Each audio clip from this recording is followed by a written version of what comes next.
Mga tauhan sa Noli Me Tangere.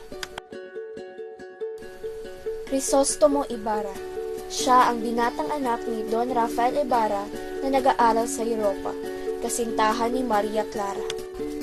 Ilyas, piloto o bangkero. Tumulong kay Ibarra para makilala ang kanyang bayan.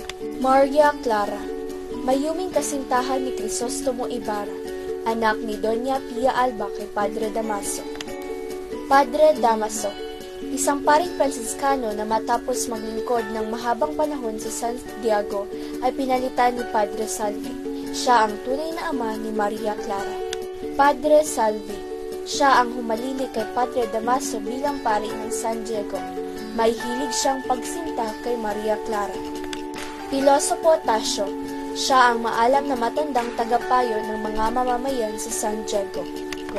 Asawa ni Doña Pia Alba, nakagisnang ama ni Maria Clara.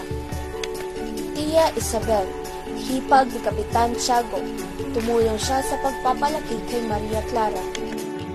Sisa, ina ni Crispin at Basilio, martir na asawa ni Pedro na pabaya at malupit sa kanyang pamilya.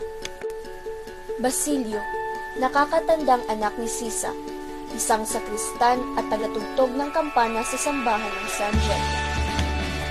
Crispin, nakababatang anak ni Sisa, isang sakristan at tagatugtog ng kampana sa simbahan ng San Diego.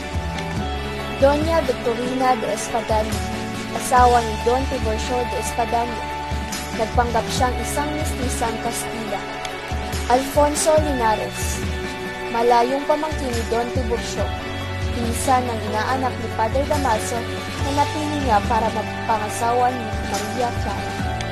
Don Rafael Ibarra, ama ni Crisostomo Ibarra, dahil sa kanyang yaman, pinaimbitan at tinawag siyang herehe ni Padre Damaso. Alperes, pinuno ng mga Guardia Civil, mahigpit na kaagaw ng pura sa kapangyarihan sa San Diego. Doña Consolacion, asawa ng Alperes, siya ay dating labandera na may maluswang bibig at Kapitan General, pinakamakapangyarihan sa Pilipinas.